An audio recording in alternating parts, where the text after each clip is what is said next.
Todos los seres humanos buscamos vivir una vida plena, saludable, abundante y feliz.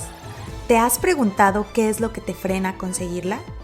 Te invito a emprender el viaje de autoconocimiento para así poder develar tu historia y lograr ser compasivo contigo y con los demás. Yo soy Denise Ramos, soy psicóloga clínica y esto es Sanando la Raíz. Hola, ¿cómo están? Espero que estén teniendo un muy buen día. El día de hoy vamos a comenzar con nuestro episodio. El tema es muy interesante porque sé que todos hemos pasado por situaciones que tienen que ver con miedo, con sentir miedo. Comienzo contándoles que todas las emociones existen por una razón. Tienen una función especial, pero su cometido principal es moverse y transitarse de un lugar a otro. Por eso es que es tan importante sentir las emociones, no negarlas, esconderlas o reprimirlas. El miedo es una emoción primitiva. Su función primordial es la prevención, anticipación o evitación. Y esto a su vez promueve la supervivencia, ya que podría ayudarnos a crear una respuesta eficaz en momentos de amenaza. En la época de las cavernas, el miedo en verdad servía para anticiparnos ante un peligro real. Nuestro sistema nervioso se colocaba en alerta al estar frente a animales salvajes y entendiendo cómo y a cuáles sí podíamos cazar. En la actualidad, aún hay varios escenarios en los cuales sentir miedo nos sirve, por ejemplo, antes de cruzar una calle de vía rápida, nos detenemos y sabemos que nos corresponde esperar a que la luz verde, blanca o amarilla, dependiendo en qué ciudad estén, nos beneficie como peatón, o que por lo menos debemos parar hasta no ver carros viniendo a toda velocidad. ¿Qué tal cuando nos subimos a un juego mecánico o una montaña rusa? Es básico que cumplamos todos los lineamientos y reglas que se estipulan para no correr riesgos, y también siempre tenemos esta necesidad de asegurar que la protección esté bien instalada. Hasta jalamos las barras varias veces para saber que están bien cerradas, ¿sí o no? Es algo hasta súper chistoso, porque nos queremos asegurar que estamos bien protegidos para cuando el juego comience a andar. Pero bueno, es más, en la actualidad cuando vamos a un safari y estamos cerca o frente a animales grandes o impredecibles, el corazón puede llegar a latirnos muy rápido y de alguna manera nos quedamos muy pegados a las indicaciones de los profesionales, porque sabemos que hacer las cosas de una forma indebida podría llevarnos a tomar riesgos muy altos o acercarnos a incidentes no deseados. Todo esto es posible porque el miedo está cumpliendo su función y porque en realidad una gran parte de nosotros, pues lo que quiere es sobrevivir. ¿Te has preguntado cuándo fue la primera vez que sentiste o registraste el miedo en tu cuerpo y en tu vida? Seguramente si lo intentas, encontrarás que fue muy atrás en tus primeros años de vida, en la primera infancia. Cuando éramos pequeños, simplemente por instinto, comenzamos a querer explorar y conocer todo lo que nos estaba rodeando. Así que en cuanto pudimos gatear, caminar o agarrar algo, hacíamos todo lo que estaba en nuestro poder para llegar a los objetos que nos producían asombro, que en realidad era casi todo, porque recordemos que esos procesos son inaugurales, es decir, que casi todo era nuevo para nosotros. Tal vez sentimos miedo desde el momento en el que, observando la cara de mamá, le vimos algo muy brillante colgando en esas orejas y se nos ocurrió ir directamente a tirar de ellos, sin saber que acto seguido mamá pegaría un grito tan fuerte que despertaría sensaciones dentro de nosotros que no conocíamos. Pero, pues de algo sí estábamos seguros. Nos sacaron de nuestro modo sonriente, tranquilo y feliz.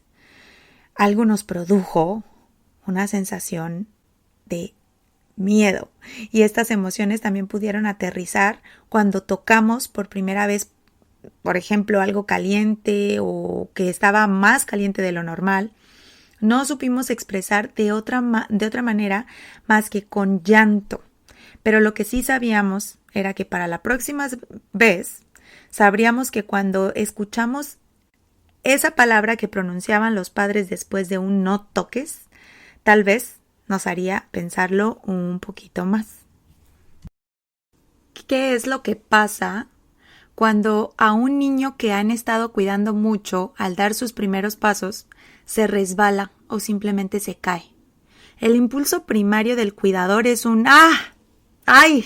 ¡No! Un asombro, una sorpresa, un ruido, y eso, junto a un tono elevado y una carga energética llena de intención, pues por supuesto que produce efectos en el infante. Otro ejemplo podría ser ir caminando en la cuadra de mi casa y encontrarme un perrito que hasta ese momento me ha gustado acariciar porque me parece lindo, los perritos me parecen lindos, me parecen divertidos, pero resulta que esa mascota tiene sus propios temas con los nervios y decidió ladrar antes de que nuestra mano siquiera llegara a tocarlo. Todas las sensaciones corporales que registra mi propio cuerpo y la asociación del evento con el animalito, pues muy probable me produzcan temor en un próximo intento por acariciar, así sea un perrito distinto. Ojo, no estoy diciendo que a todos los niños que les pasa esto desarrollan miedo. De hecho, va a depender muchísimo de la respuesta que tenga el cuidador en cada uno de los casos para que una emoción pueda o quede instaurada de una manera u otra, ¿sí? De formas distintas. Hay muchísimos niños que aprenden a ser resilientes, a no rendirse y a intentarlo varias veces, claro, con los cuidados pertinentes. El miedo, entonces, se registra de diferentes formas en cada uno de nosotros.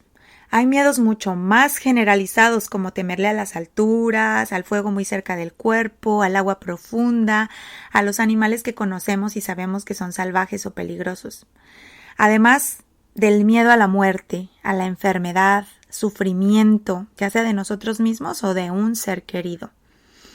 Pero también hay miedos específicos, personales, puntuales y miedos irracionales. Vámonos con 4 puntos iniciales de a qué podemos tenerle miedo. Número 1. Tenerle miedo o temerle a un objeto. Una cosa u objeto. Por ejemplo, les cuento que no todo el mundo le teme a los balones, pero a mí siempre me ha gustado mantenerme lejos de los deportes que tienen que ver con ellos, porque temo que con cierta velocidad y algo de distracción de mi parte pueda llegar a golpearme. Ese sería un miedo específico y personal. Ahora, yo puedo estar en un espacio donde otras personas estén jugando baloncesto o fútbol, por ejemplo. Es más, en algunas ocasiones podría llegar hasta practicarlo, animarme a hacerlo con mucha calma y cuidado. Pero se vuelve irracional cuando definitivamente no puedo acercarme ni siquiera a los espacios que tienen que ver con el tema. Y si por alguna razón lo hago, entraría en ansiedad y angustia absoluta. Es una sensación de que algo muy malo puede ocurrirme. Ok, el ejemplo de los balones puede ser que no sea muy común para miedo irracional. Pero ¿qué tal el miedo a las arañas o las serpientes? Cuando entramos en el campo de miedo irracional ya estamos hablando de fobias. Y aunque no es el tema para este episodio, sería bueno que diferenciáramos esta parte por lo menos. Número 2. Le podemos tener miedo a las situaciones o distintos escenarios. Por ejemplo, miedo a hablar en público, miedo a viajar en avión, a nadar en el mar o en aguas profundas. Miedo a enfermarnos y sufrir en vida o hasta tenerle miedo a nuestra propia muerte o la de un ser querido. Número 3. Temerle a ciertos comportamientos o emociones. Por ejemplo, miedo al rechazo, miedo a ser abandonado, miedo a las burlas o al ridículo en público, miedo a ser traicionado o a que alguien nos mienta o nos engañe.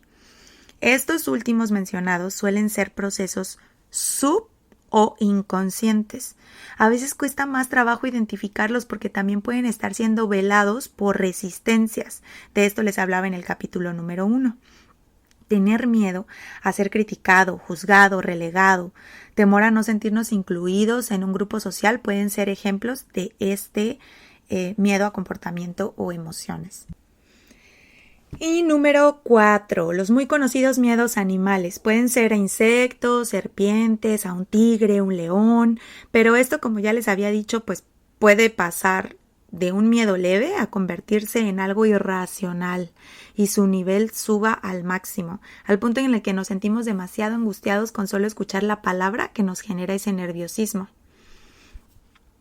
Pero los miedos pueden ser también muy puntuales. Hay personas que les tienen miedo a las lagartijas, cuando para algunos podría esto parecernos algo, pues, inofensivo, para otros puede ser de verdadero displacer, de verdadera incomodidad. Son miedos muy puntuales. Siempre hay un detrás de cámara, siempre hay un por qué nos está generando miedo, algo que nos produzca asociaciones mentales e inconscientes. De esto también les hablé un poco en aquel capítulo número 1. Ok, entonces ya vimos que le podemos llegar a tener miedo casi a cualquier cosa. Animal, persona, clima, comportamiento, emoción, espacio físico. Los miedos se heredan y se enseñan también, pero casi siempre son instaurados o reconocidos en la primera infancia, como yo ya les había dicho. Aunque hay algunas excepciones en las que se pueden ir desarrollando a lo largo de la vida por distintas vivencias, especialmente si hablamos de eventos traumáticos. Por ejemplo, nos puede encantar manejar y hacerlo de una manera tranquila y fluida, hasta el día en que tuvimos aquel accidente en auto que nos dejó una huella, y entonces ahora comenzamos a tener mucho miedo cada vez que salimos a vías muy rápidas. Hay muchísimos ejemplos de miedos específicos o personales. ¿Ya estás identificando los tuyos? Piénsalo. En lo personal, yo me considero una persona que ha tenido muchos miedos a lo largo de la vida.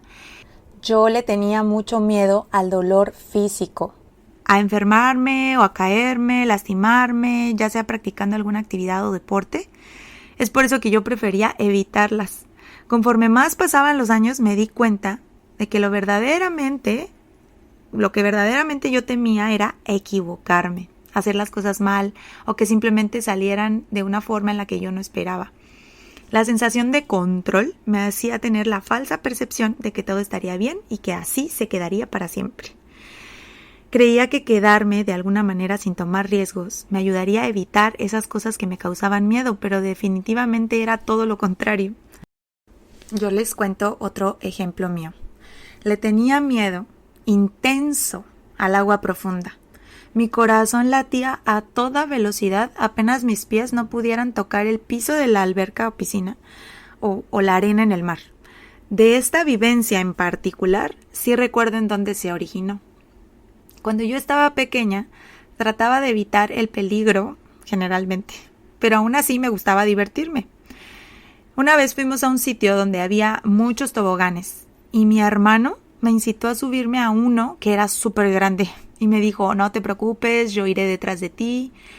No contábamos con que él no podría sostenerme todo el camino cuesta abajo. Se le resbalaron sus brazos de mi cintura y entonces yo caí mucho más rápido, iba a toda velocidad. Cabe mencionar que yo tenía como unos 5 o 6 años aproximadamente. Cuando caí en el agua, tuve la sensación de que no iba a poder salir.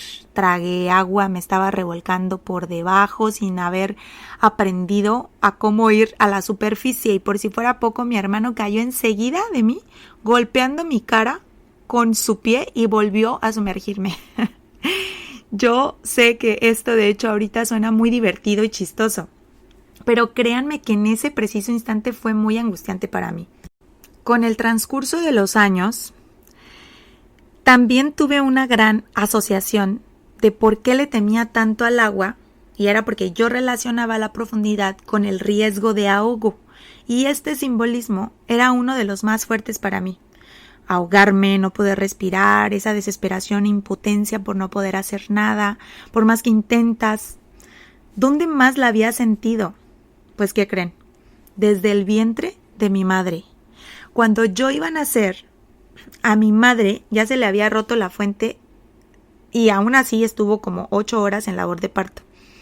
Esto ya se estaba tornando hasta peligroso, así que le pedían que pujara cada vez más, pero parecía que yo estaba como atorada o por alguna razón no nacía. Estas memorias de angustia y desesperación que viví desde esos momentos iniciales fueron trasladadas a otros escenarios de mi vida. En el intermedio de yo poder descubrir todo esto, de hacer consciente esta parte que estaba inconsciente, por supuesto, ya había decidido firmemente romper con la idea de que no podía nadar en espacios hondos por el miedo que me generaba. Así que yo ya estaba practicando, tomando clases y cada vez que podía trataba de avanzar, estimulando la seguridad de mi cuerpo en los distintos espacios de agua. Comencé con chaleco, a usar las gafas para ver por debajo y cada vez que pudiera sostenerme de una orilla flotador o también hasta de una persona, pues lo hacía. Pero poco a poco fui soltando todo lo anterior. Y no fue hasta que descubrí esta última vivencia que les conté que pude de verdad atravesar el miedo de otra manera. Y ustedes se van a preguntar, ¿dejó acaso de tener miedo? En realidad no, en lo absoluto. Simplemente tomé una decisión rodeada de convicción y voluntad, porque aprender a nadar y moverme con soltura en agua profunda se había convertido en un reto personal. Yo no me esperé a dejar de tener miedo para atreverme, sino que me atreví para dejar de tener miedo. Y así fue. Con base en la práctica, un deseo intrínseco y sobre todo un trabajo de conciencia que me permitiera entender de dónde venía ese miedo específico, pude transformarlo y disminuir su nivel. Entonces, querido interlocutor, no se trata de identificar el miedo para luchar contra él, para eliminarlo. Al contrario, se trata de sentirlo y de hacer las paces con él. Agradecerle que haya estado ahí para protegernos y que entendamos que en su momento fue creado por un mecanismo de defensa en pro de nuestra propia supervivencia, pero ahora no nos contribuye más. Y entonces corresponde hacer las cosas, como dice la frase, con todo y miedo. Que el miedo nos sirva entonces para motivarnos, impulsarnos y movilizarnos, no para detenernos o estancarnos. Quiero que te quedes con esto el día de hoy. Ya sabemos que entonces hay miedos que podemos dejarlos quietos sin necesidad de hacer nada al respecto, como cuando debemos tener precaución por propia seguridad. Pero si tú has identificado que el miedo que tienes te ha estado limitando de alcanzar cierto potencial o lograr metas, la cuestión será atreverte y practicar haciendo confrontación. Si tienes problemas encontrando la raíz de tus miedos o inseguridades, siempre te voy a recomendar terapia. Es una gran herramienta que te ayuda a conocerte a ti y a tu propia historia, sobre todo para aquellas personas que han intentado y que de hecho el miedo simplemente se vuelve cada vez más elevado y poco tolerable. También especialmente para aquellos casos donde los miedos tienen que ver con comportamientos de otras personas, emociones o sentimientos, como ya te había comentado antes. Esto es todo por hoy.